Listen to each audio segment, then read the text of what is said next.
Practice test क्यों देते हैं हम बार, क्यों आपको कहा जाता है कि प्रैक्टिस टेस्ट देने चाहिए? लॉजिकल इसके पीछे वजह क्या है? कौन बताएगा? हाथ ऊपर करके एक एक बताते जाओ। पेपर क्यों देने चाहिए, हम क्यों करते हैं ये पेपर रिवीजन? रिवीजन होता है, एक बात। दूसरा और कोई? हाँ, क्या? गलतियों से सीखते हैं। हाँ भाई, और कोई? क्या? टाइम मैनेजमेंट सीख जाते हैं इससे। ठीक। हाँ, कहाँ पर जो है अपन स्टैंड कर रहे हैं, अपनी जो रियलिटी है वो पता लग जाती है। हाँ, कुछ चीज़ें नोट्स में जो नहीं होती उसकी जानकारी मिलती है, नोट्स में हम ऐड ऑन कर लेते हैं, एक तरीके से एक्स्ट्रा नॉलेज के लिए काम की हो जाती है।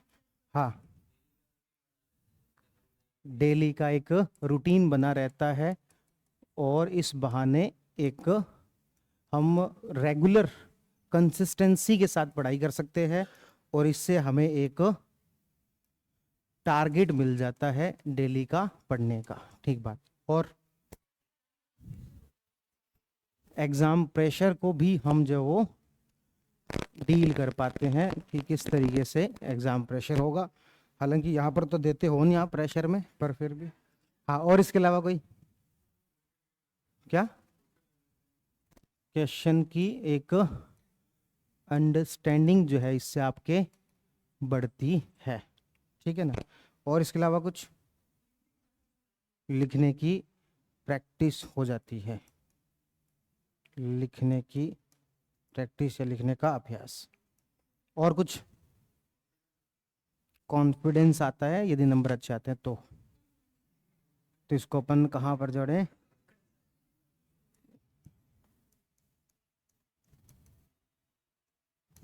ठीक है, चलो अब अपन बात करते हैं कि हमें टेस्ट पेपर क्यों देने चाहिए। आपने सारी बातें जो इसमें अच्छी लिखवाई, एक एक करके इनके ऊपर डिस्कस करते हैं। और कुछ बातें आपने छोड़ दी, मिस कर दी, वो उसी वजह से आप लोग पेपर नहीं देते हो। जो पेपर नहीं देता है उसके पीछे की वजह यही है, जो आपने छोड़ दी। वो क्या है वो देखते हैं। सबसे पहले आपने कहा कि इससे रिवीजन हो जाता है। सही बात है। आप इस बहाने इस पॉइंट को, यानी कि पॉइंट नंबर 1 को और इस पॉइंट को मैं एक कर देता हूं, दोनों को, कि इस बहाने आपका एक डेली रूटीन बन जाता है।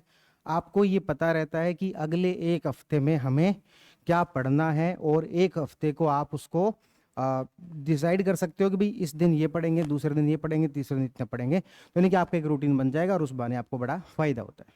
ठीक बात है। और इस पेपर के अंदर क्या हुआ? इस पेपर में ये हुआ कि आपको गुरुवार को बताया गया था, यानी कि आपके पास टाइम नहीं था, 2-3 ही दिन ही थे, अच्छे से रिवाइज नहीं कर पाए थे और इस वजह से आपने पेपर नहीं दिया। एक वजह ये बनती है। आगे बढ़ते हैं। दूसरा आपने कहा कि हम पेपर जब देते हैं तो गलतियों से सीखते हैं। तो क्या वाकई में आप गलतियों से सीख रहे हो कि नहीं सीख रहे हो? यदि गलतियों से सीख रहे हो तो गलतियों को थोड़ा सा नोट भी कर लिया करो। पेपर खत्म होने के बाद आज के इस पेपर में क्या गलतियां हुई तो अगले पेपर में ये गलतियां हमें नहीं दोहरानी है।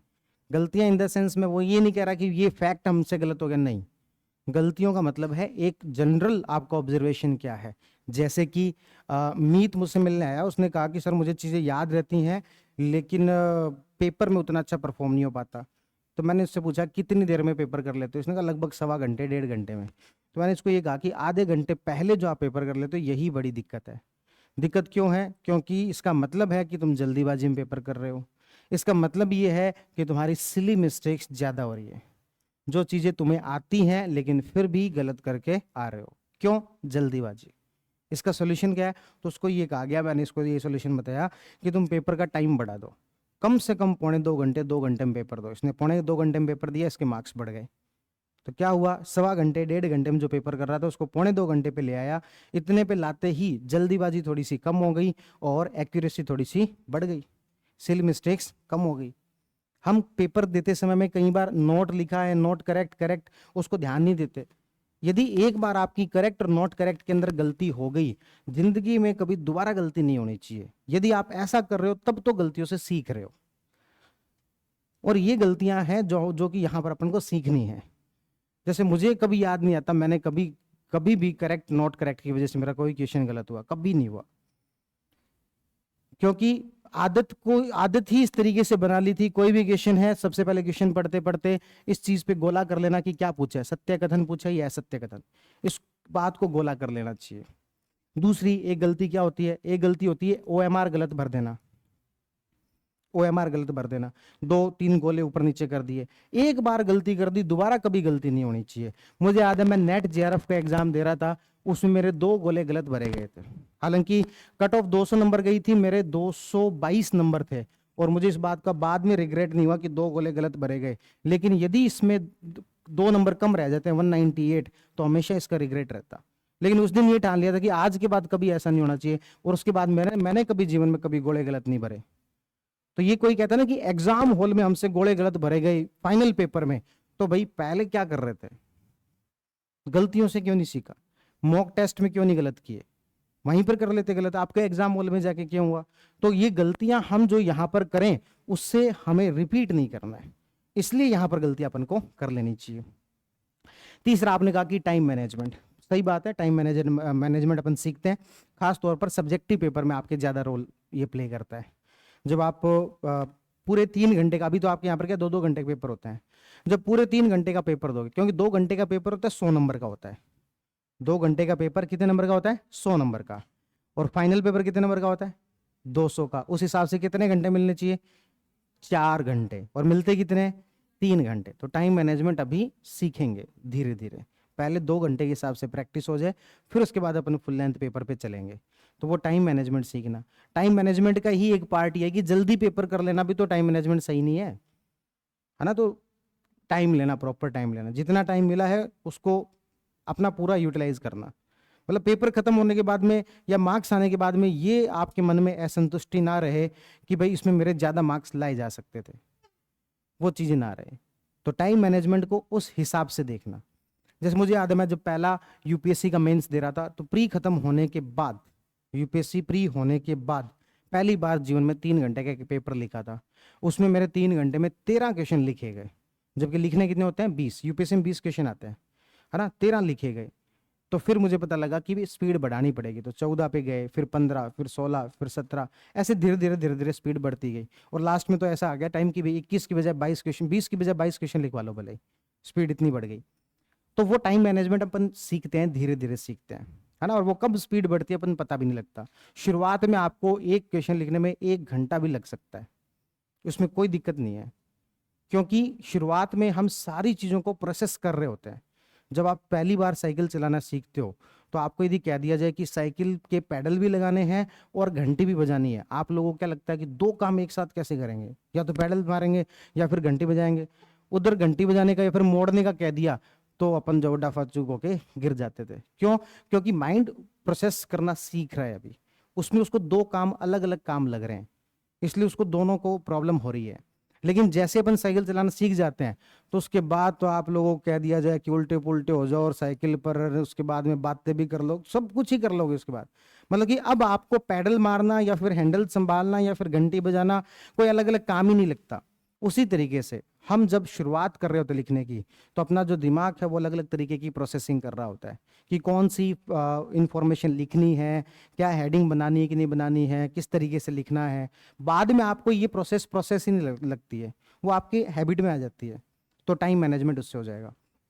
अब मैं आता हूं अगले पॉइंट पर, जहां से प्रॉब्लम होती है, जिसकी वजह से पेपर स्टूडेंट नहीं देते हैं, वो है कि हम कहां स्टैंड करते हैं, उस रियलिटी का पता लगता है। अब इस वजह से, जैसे किसी ने कहा कि इससे ना सर कॉन्फिडेंस बढ़ता है, ठीक बात है, यदि मार्क्स अच्छे आते हैं तो कॉन्फिडेंस बढ़ता है, लेकिन यदि अच्छे नहीं आते हैं तो डीमोटिवेट भी तो होते हैं।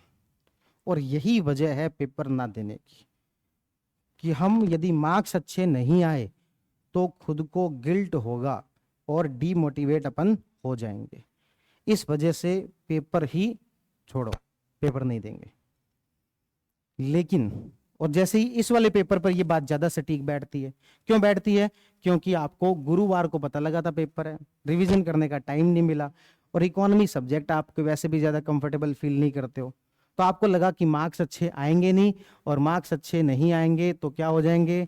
डीमोटिवेट हो जाएंगे, मन में गिल्ट आएगा, इस वजह से पेपर को ही क्या कर दिया जाए? स्किप कर दिया जाए। ये थी सबसे बड़ी वजह। तो इसका सॉल्यूशन क्या है? इसका सॉल्यूशन ये है, सबसे पहली बात तो ये समझो कि आपको इन परिस्थितियों से भी जूझना पड़ेगा। सबसे पहले तो इस बात को समझो, इस एग्जाम को यूं बच्चों का खेल मत समझो कि आपको सब कुछ याद होगा, वही पेपर में पूछा जाएगा। नहीं, ये पेपर भी देने चाहिए। जब आपने नहीं पढ़ा हुआ ना, जब आपने नहीं रिवीजन किया हुआ, तब भी पेपर देने चाहिए। क्यों देने चाहिए? क्योंकि मान लेते हैं 100 नंबर का पेपर है, 40 नंबर का ऐसा था जो आपने पढ़ा हुआ है, 60 नंबर का पेपर ऐसा था जो आपने नहीं पढ़ा हुआ। अब इस 60 नंबर को कैसे डील करना है, कैसे थोड़ा बहुत कुछ लिखने का प्रयास करना है, कैसे गैस करने का प्रयास करना है, कैसे शब्दों को डिकोड करके थोड़ा बहुत कुछ लिखने का प्रयास कर सकते हैं, वो चीज भी तो यहीं से सीखोगे। वो चीज कब सीखोगे? आप कितना भी कंटेंट पढ़ के चले जाना, कितना भी कंटेंट पढ़ के चले जाना, दुनिया भर की सारी किताबें पढ़ के चले जाना, तब भी मेंस में 800 में से कम 100 नंबर का कंटेंट आपको ऐसा मिलेगा जो कि आपको हवा ही नहीं लगेगी क्या पूछा क्या है। 100 नंबर का कंटेंट फिर भी ऐसा मिलेगा जो आपको ये भी नहीं पता लगेगा कि पूछा क्या है, कहां से पूछा है, नोट्स में तो नहीं है। कितना भी अच्छा कंटेंट पढ़ के जाओगे तब भी होगा। तो वो उस चीज को कैसे डील करोगे, वो भी तो चीजें सीखनी है कि जब नहीं आ रहा तब क्या लिखना है। क्या इस 100 नंबर को पूरा छोड़ के आ जाए? नहीं, इसमें से जो फैक्चुअल इंफॉर्मेशन है उसको छोड़ के आएंगे, लेकिन जो फैक्चुअल नहीं है, जो कुछ एनालिटिकल पार्ट है, उसको लिख के आएंगे। तो वो कब सीखेंगे? वो सीखेंगे जब इस सब चीजों से अपन पहले से ही गुजरे होंगे, इन सब चीजों से जूझे होंगे, तब जो है चीजें अपन ये सीख पाएंगे। अभी आप क्यों नहीं सिखा दे रहे? पहले गलतियां करो, पहले चोट लगे, उसके बाद बताएंगे। सीधे बता दूंगा तो आपको पता ही नहीं लगेगा कि इस बात की वैल्यू क्या है। सीधे बता दिया कि ऐसे आंसर्स को कैसे डील करना है, आंसर राइटिंग कैसे करनी है। अभी तक मैंने आपके आंसर राइटिंग की एक भी क्लास नहीं ली, जबकि मैं आंसर राइटिंग कम से कम 10 घंटे क्लास लूंगा। 10 घंटे तक आपको 4-5 पेपर करवा के उसके बाद बताएंगे आंसर राइटिंग कैसे करनी है। अभी तक एक भी नहीं ली। आपको लगता है मैंने आंसर राइटिंग बता दी? नहीं, अभी तक नहीं बताया। कोई बीच में शायद आधे एक घंटे एक दिन बताया था। बताएंगे, डिटेल में बताएंगे। कम से कम 10 पेपर लिख लो आप। आपकी क्या गलतियां हैं मुझे अच्छे से पता है कि क्या क्या गलतियां करोगे, साइकोलॉजिकल लेवल पर क्या करोगे, और आपको पढ़ते समय क्या आती है, पेपर क्यों नहीं दिया, आपके पीछे की वजह यही होगी, साइकोलॉजिकल वजह यही है।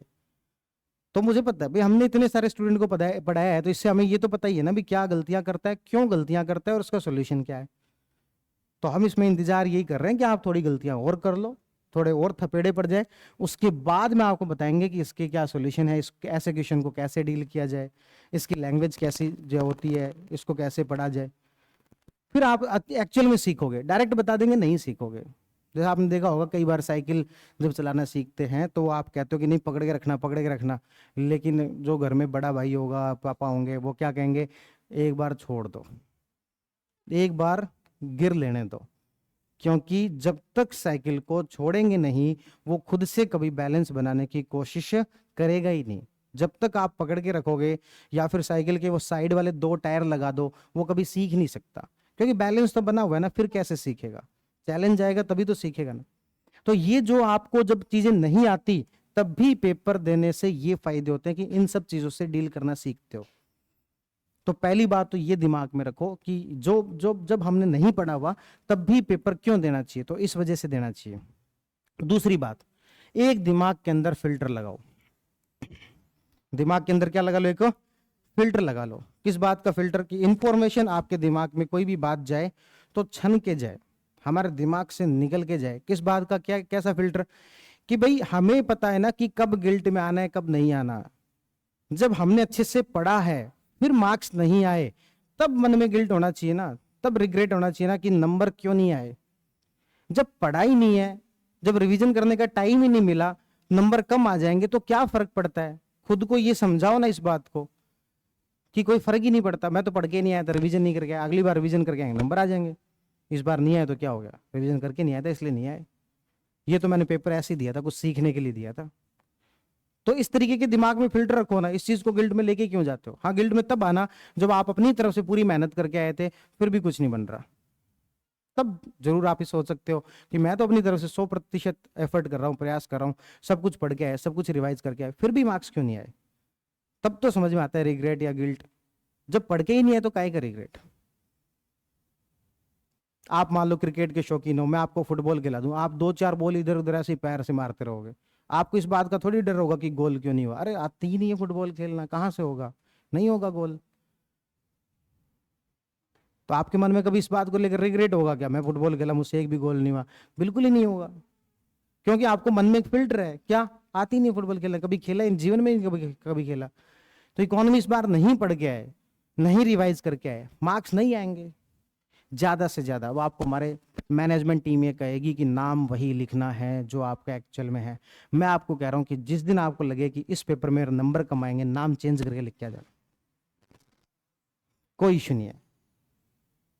आपको ये तो है ना कि कोई नंबर देखेगा वो अपने बारे में जजमेंट देगा कि उसके नंबर क्यों नहीं आए, आप तो नाम चेंज करके लिख के आ जाओ। और मैं बताऊं, आपका दुश्मन है ना जो क्लास के अंदर नंबर कम आने, तो उसका नाम लिख के आ जाओ कि ए व्यक्ति ने पेपर दिया, नंबर लिख के, आप नाम लिख के आ गया किसका, बी का। क्यों, नंबर आने नहीं है इस बार, अपने को पता है, तो नाम किसका लिख के आ जाओ, बी का लिख के आ जाओ। तो कहने का मतलब इस बात से मत डरो कि भाई लोग क्या सोचेंगे, अपन डिमोटिवेट हो जाएंगे। पहली बात तो अपने दिमाग में फिल्टर होना चाहिए, खुद का नाम भी लिख के आए तो क्या फर्क पड़ता है, अपने को नंबर किसी को दिखाने थोड़ी है। यहाँ पर नंबर लाके कोई आपको कोई सीधा आरपीएससी की तरफ से फोन आएगा कि भाई साहब आप तो आओ ना, सीधा इंटरव्यू दिलवाते हैं ना आपका, ऐसा तो कुछ होना जाना है नहीं। तो यहाँ पर नंबर लाके कोई फायदा, तो ऐसा कुछ विशेष हो नहीं जाएगा। तो पहली बात तो यहाँ पर नंबर नहीं भी आते तो उससे बात से कोई डरने की आवश्यकता नहीं है, पर फिर भी डर लगता है तो अपना नाम चेंज करके लिख के आ जाओ। यही सबसे बड़ी वजह होती है जिस वजह से कोई स्टूडेंट पेपर नहीं देता। तो इसके यही 2-3 सॉल्यूशन है। पहली बात तो कि हमें ये चीज सीखने के लिए कि ऐसी परिस्थितियों को डील कैसे करना है। दूसरा, दिमाग में ये फिल्टर रख के किया जाए। और तीसरा, कि भले ही नाम चेंज करके पेपर दे लिया जाए। ठीक है ना। तो अपन यहां तक पहुंचे थे कि इससे हमें क्या पता लगती है, रियलिटी पता लगती है, हमारा कॉन्फिडेंस बढ़ता है। और ये सही बात है कि आपका जो भी पढ़ाई है वो 2 ही लूप में चलती है, या तो पॉजिटिव लूप में चलती है या फिर नेगेटिव लूप में चलती है। यदि आप अच्छे से पढ़ रहे हैं, वीक के टारगेट पूरे कर रहे हैं, डे के टारगेट पूरे कर रहे हैं, तब आपकी कंसिस्टेंसी बनी हुई है ना, तब आपको पढ़ने में कॉन्फिडेंस भी आ रहा है, तब आप टेस्ट भी देंगे और टेस्ट में मार्क्स भी आएंगे, और मार्क्स अच्छे आएंगे तो वापस कॉन्फिडेंस बढ़ेगा, अगले वीक को आप वापस अच्छे से फॉलो करोगे, क्लासेस सारी अटेंड करोगे। तो इस तरीके से आपका पॉजिटिव लूप चल रहा है। और जब एक बार नेगेटिव लूप चलना शुरू होता है तो हम सबसे पहले क्लासेस स्किप करते हैं, फिर उसके बाद में क्लासेस का टारगेट पूरा नहीं हुआ तो पढ़ाई भी नहीं कर पाए, इस वीक का टारगेट भी पूरा नहीं हो पाया, फिर हम जो टेस्ट या तो देते नहीं हैं, और देते हैं तो मार्क्स बहुत कम आए, इस वजह से कॉन्फिडेंस वापस डाउन हो गया, तो क्लास लेने का फिर नहीं मन कर रहा, तो ये नेगेटिव लूप शुरू हो जाता है। तो या तो आप पॉजिटिव लूप में होते हैं, नेगेटिव लूप में होते हैं पढ़ाई के दौरान। और इसमें कभी भी शिफ्ट हो सकता है, आप कभी भी नेगेटिव लूप से पॉजिटिव पर आ सकते हो, पॉजिटिव से नेगेटिव पर भी जा सकते हो। नेगेटिव लूप से पॉजिटिव लूप में आने का एक ही तरीका है, सिर्फ अपने दिमाग को यह समझाना कि अब तक जो हुआ सब छोड़ो, इस हफ्ते से पढ़ाई शुरू कर रहे हैं, और आज से और अभी से पढ़ाई शुरू कर रहे हैं, और इस वीक में अच्छा रिजल्ट अपन लेके आएंगे। ये ज्यादा से ज्यादा पूरे वापस पॉजिटिव लूप में आने में आपको 2 हफ्ते लगेंगे। 2 हफ्ते तो मैं कह रहा हूं बहुत दूर की बात है। किसी दिन मन से आप 8-10 घंटे पढ़ लिए और 2 दिन पढ़ लिए तो आपको ऐसा गजब का कॉन्फिडेंस आएगा कि आप खुद को आरएस टॉपर से कम नहीं समझोगे, पहली रैंक वाले से कम नहीं समझोगे। और इसको अपन के इधर उधर के एग्जाम्पल से इस चीज को समझा करो। मान लो आप में से कभी भी किसी ने जिम ज्वाइन की है, 2 दिन आप यदि जिम चले जाओ तो आप ना यूं शीशे के अंदर यूं देखते रहोगे। 2 दिन जिम गए हुए नहीं अभी तक, उससे कोई फर्क नहीं पड़ रहा, लेकिन आपके अंदर क्या कॉन्फिडेंस आ रहा है, भाई साहब कोई पास पास मत आ जाना, तो पानी का गिलास देना यार, क्यों क्यों, अरे मेरे से लिया नहीं जा रहा ना।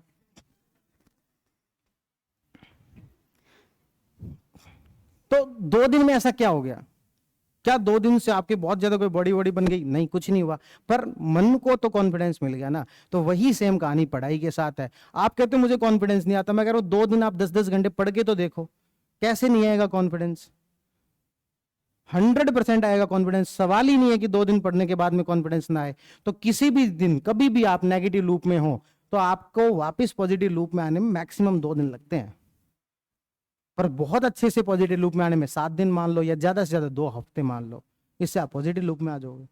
पॉसिबल ही नहीं है कि आप जो है 10-10 घंटे पढ़ लो और उसके बाद में कॉन्फिडेंस ना आए। मोबाइल बंद करके 10-10 घंटे पढ़ के तो देखो 2 दिन। ये फर्जी बातें हैं कि सर कॉन्फिडेंस नहीं आ रहा है, सब आएगा कॉन्फिडेंस। ठीक है ना। तो इसलिए जो है हमने क्या कहा, यहाँ पर बात क्या कर रहे थे, कॉन्फिडेंस की। तो पेपर देने से हमारी रियलिटी पता लगती है और कॉन्फिडेंस आता है। फिर उसके बाद में हमने कहा कि भाई नोट्स और जो है वो हम कुछ एक्स्ट्रा ऐड ऑन कर पाते हैं। आपके जो बैच है उसके अंदर एक गाइडेंस वीडियो के नाम से एक फोल्डर बना हुआ है ना। तो उस गाइडेंस वीडियो के फोल्डर में एक वीडियो पड़ी होगी, how to increase marks in an objective exam, है ना। ऑब्जेक्टिव एग्जाम में मार्क्स को कैसे बढ़ाएं। तो उसके अंदर मैंने सबसे पहले ये बताया हुआ है कि आप सबसे पहले तो अपने पेपर का मूल्यांकन करना सीखो। ऑब्जेक्टिव मार्क पेपर में यदि आपको मार्क्स बढ़ाने तो सबसे पहले क्या सीखो, मूल्यांकन करना सीखो पेपर का। पेपर का मूल्यांकन कैसे किया जाए।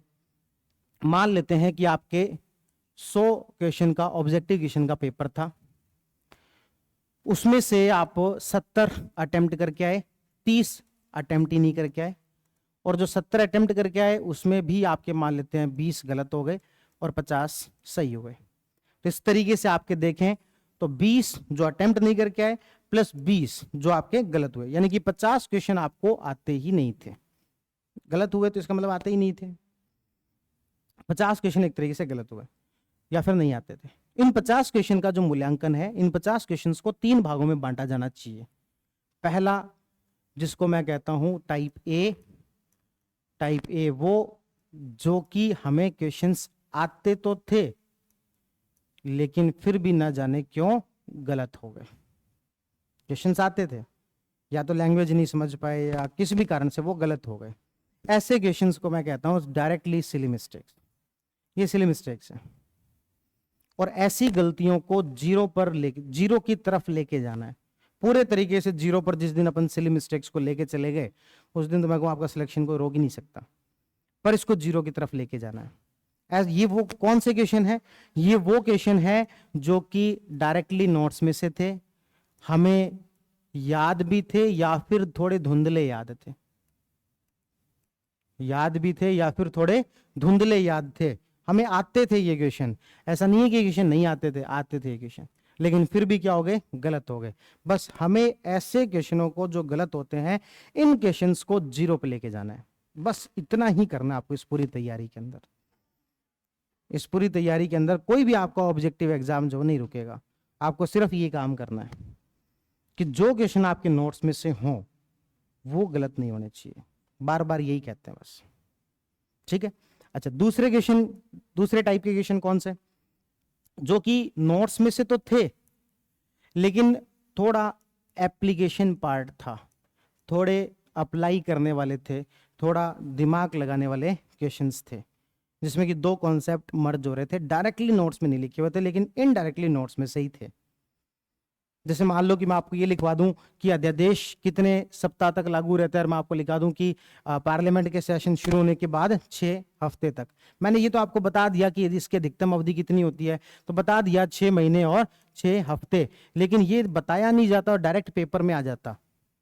हाँ, तो ये है तो नोट्स में से ही, लेकिन एप्लीकेशन वाला पार्ट है। कैसे, कि ये आपको ये बात तो पता है कि 2 सेशन के बीच मैक्सिमम गैप 6 महीने, और ये बात भी पता है, इन दोनों बातों को क्या करना था, जोड़ना था। तो ये एप्लीकेशन पार्ट है नोट्स में से लेकिन एप्लीकेशन पार्ट है। ये यदि हमारे गलत हो रहे हैं तो ये काम किया जाए, इस टॉपिक को दोबारा पढ़ लिया जाए, उस टॉपिक को जाके रिवाइज कर लिया जाए। इसका मतलब है उस टॉपिक से संबंधित कहीं ना कहीं शायद थोड़ी कॉन्सेप्ट में प्रॉब्लम है। यदि ऐसे क्वेश्चन अपन से नहीं हो पा रहे, इसका मतलब क्या है, उस टॉपिक के कॉन्सेप्ट में शायद थोड़ी प्रॉब्लम है, और ऐसे क्वेश्चंस को थोड़ा क्या कर लिया जाए, जाके रिवाइज कर लिया जाए। और तीसरे जो टाइप के क्वेश्चन है उसे मैं कहता हूं कि पूरे तरीके से नई इंफॉर्मेशन थी, हमें आते ही नहीं है। नई इंफॉर्मेशन थी जो ना तो नोट्स में से थे और जो नई इंफॉर्मेशन है वो भी थी भी कैसी, फैक्चुअल टाइप की थी और नहीं आते, ऐसे क्वेश्चन की चिंता कभी भी नहीं करनी है। इन क्वेश्चन का प्रभाव आपके कट ऑफ पर, आपके मार्क्स पर 0% पड़ता है, 0%, रत्ती भर भी फर्क नहीं पड़ता, क्योंकि ये जो क्वेश्चंस होते हैं वो किसी को नहीं आ रहे होते हैं, जो नए क्वेश्चंस हैं। जैसे कि मान लो इस बार वो कोई कमेटी वाला क्वेश्चन था, मुही राम से किया कमेटी वाला, वो नहीं कहा, आपके नोट्स में नहीं था, हटाओ। हाँ, अगली बार आपको उसके बारे में देखो, ठीक है ना। तो ये अपने का नई इंफॉर्मेशन है, नोट्स में से नहीं थी, फैक्चुअल इंफॉर्मेशन थी, नहीं आता, कोई प्रभाव नहीं पड़ना चाहिए। बस इसमें एक काम कर लेना, क्या कि कोई नई इंफॉर्मेशन थी तो उसको अपने नोट्स में ऐड ऑन कर लिया जाए। अब पेपर में आ चुकी है, अब थोड़ी ना नई इंफॉर्मेशन बची है आपके लिए, अगली बार तो आपके लिए नई इंफॉर्मेशन नहीं है ना, तो उसको क्या कर लिया जाए, अपने नोट्स में ही ऐड ऑन कर लिया जाए। तो आपके जो क्वेश्चन गलत हुए हैं, घर जाके आप अपना मूल्यांकन इन क्वेश्चंस के आधार पर करेंगे, इनके और इनके आधार पर नहीं करेंगे। हमने पेपर टफ बनाना होगा तब ऐसे क्वेश्चंस के नंबर बढ़ा देंगे और ऐसे क्वेश्चंस के नंबर बढ़ा देंगे, और आपके नंबर जिस दिन हमें कम करने उतने कम कर देंगे। आपके नंबर 150 आ रहे हैं और हम आपको कहेंगे लो 50 नंबर लाके दिखाओ, तो 50 नहीं आने देंगे। पेपर की टफनेस पे डिपेंड करता है। तो कहने का मतलब ये हो गया कि हमारे ये फर्क नहीं पड़ना चाहिए कि इस बार मेरे पेपर में 50 आए या फिर 100 आए या फिर 150 आए। हमें तो बस इस बात से फर्क पड़ना चाहिए कि ये वाले क्वेश्चंस कितने होने चाहिए, 0, लगभग 0 की तरफ। ऐसे क्वेश्चन जो कि नोट्स में से हैं वो हमारे सारे सही होने चाहिए, इसमें से बस गलत ना हो। बी और सी टाइप के क्वेश्चन गलत हो जाए फर्क ही नहीं पड़ता। हाँ, बी वाले में थोड़ा सा है कि हाँ कॉन्सेप्ट को जाके पढ़ लेंगे, दोबारा पूरे चीज को समझ लेंगे, नहीं आ रहा तो टीचर से पूछ लेंगे। सी वाले से तो बिल्कुल ही फर्क नहीं पड़ता, ऐसे तो नए क्वेश्चन कितने ही देते रहो। अभी कल परसों आरपीएससी का एक फर्स्ट ग्रेड का पॉलिटिकल साइंस का रिजल्ट आया, तो उसमें सी टाइप के क्वेश्चन तो थे, ऐसे क्वेश्चन कितने ही दे दो नए। वो कह रहे हैं पेपर की टफनेस बढ़ा दी, पेपर की टफनेस ए में बढ़ाओ, बी में बढ़ाओ, आप सी में क्या बढ़ा रहे हो। आप ये पूछ रहे हो कि भाई पॉलिटिकल साइंस का पेपर है, कार्ल मार्क्स की थ्योरी क्या थी, इस पर क्वेश्चन होना चाहिए। वो पूछ रहे कि कार्ल मार्क्स को कहां दफनाया गया था, उसके बगल में कौन था, उसके बगल वाली कब्र के अंदर कौन था, हिरोशिमा नागासाकी पर जो न्यूक्लियर बॉम्ब हुआ वो क्यों फेंका गया, उस समय में कंडीशंस क्या थी, ये तो क्वेश्चन बनते हैं। उसमें पूछा गया कि कितने ग्राम का था। इसको लेवल मानते, क्वेश्चन के लेवल है ये टाइप सी के क्वेश्चन है, ये फैक्चुअल इंफॉर्मेशन है। ऐसे तो कितनी पूछते रहो, फिर पूछ लो कितनी गति से भेजा था, ये पूछ लो कहां पर पड़ा था, उसका अक्षांश देशांतर बताओ। तो ये ऐसे क्वेश्चंस का कोई और छोर नहीं होता। तो ऐसे क्वेश्चंस की हमें कभी चिंता नहीं करनी होती, क्योंकि इसका कोई अंत नहीं है।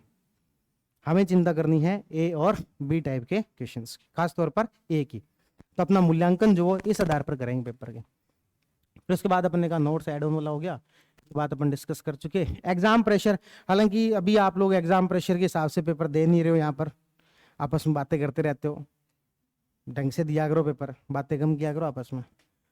और हाँ, अंडरस्टैंडिंग बढ़ती है, ऑब्जर्वेशन आपका पेपर को लेकर बढ़ता है, ठीक है ना। ये सारी चीजें इस वजह से अपन पेपर देते हैं। तो ओवरऑल क्या बात समझ में आई, पेपर देने चाहिए कि नहीं देने चाहिए, नहीं पढ़ा हुआ तब भी देने चाहिए कि नहीं देने चाहिए, देने चाहिए।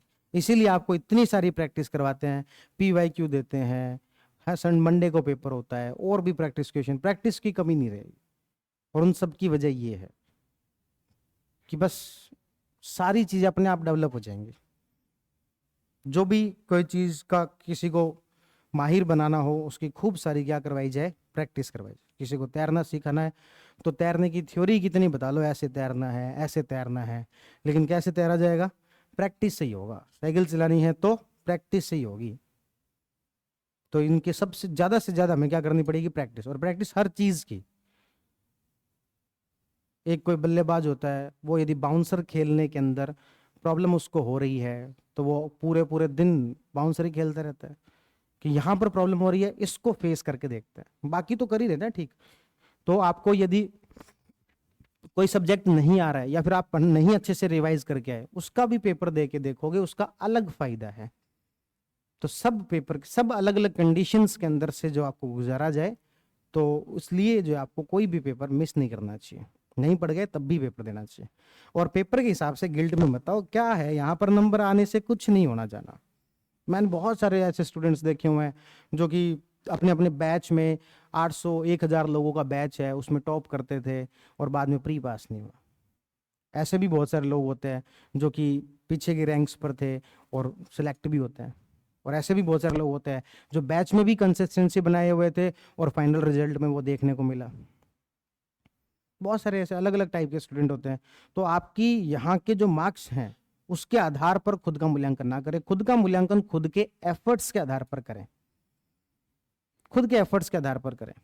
कोई मान लो नया स्टूडेंट है और उसको लगता है मैंने पॉलिटी पूरी पढ़ी नहीं हुई है तो मैं तो पेपर क्यों दूं, तो मैं तो आपको कहूंगा कि आर्टिकल 52 के बाद के कितने, आपने आर्टिकल 52 के बाद क्लास ज्वाइन की थी, बोले हाँ, तो आर्टिकल 52 के बाद के कितने क्वेश्चन थे पेपर में? 40 क्वेश्चन थे। इन 40 में से कितने सही हुए, ये आपका मूल्यांकन है। आपका मूल्यांकन 100 के हिसाब से करते ही क्यों? तो अपने दिमाग में एक फिल्टर लगा के रखो कि दिमाग में कोई भी बात जाएगी, कोई भी थॉट प्रोसेस के तहत थॉट जाएगा, तो ऐसे नहीं कि भी अपन खुद को गिल्ट में ले आएंगे कि 100 में से 20 क्वेश्चन सही हुए, नहीं। एक फिल्टर लगा देंगे कि 100 में से 40 की ही तो क्लासेस ली हुई थी, उस 40 में से कितने सही हुए, तो उसमें से 20 सही हुई, मतलब कि 50% है, कोई दिक्कत नहीं है। 100 में से देते तो 100 नंबर आते, 40 में से दिया तो 20 नंबर आए हैं, कोई दिक्कत नहीं है। ठीक है ना? तो इस तरीके से करेंगे चीज़ों को, और लेकिन पेपर जो है सारे के सारे देने हैं।